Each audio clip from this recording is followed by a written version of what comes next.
In this video tutorial, we will delete the columns on B1, B6, and change the size of the columns on A1, F1.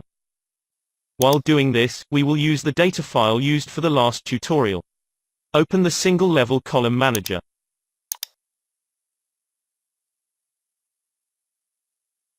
Select X Symmetry. Select Base Level 2.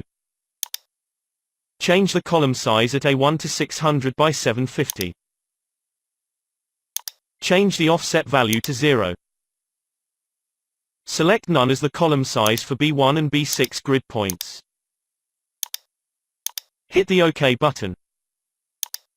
Observe the drawing. Reopen the dialog box.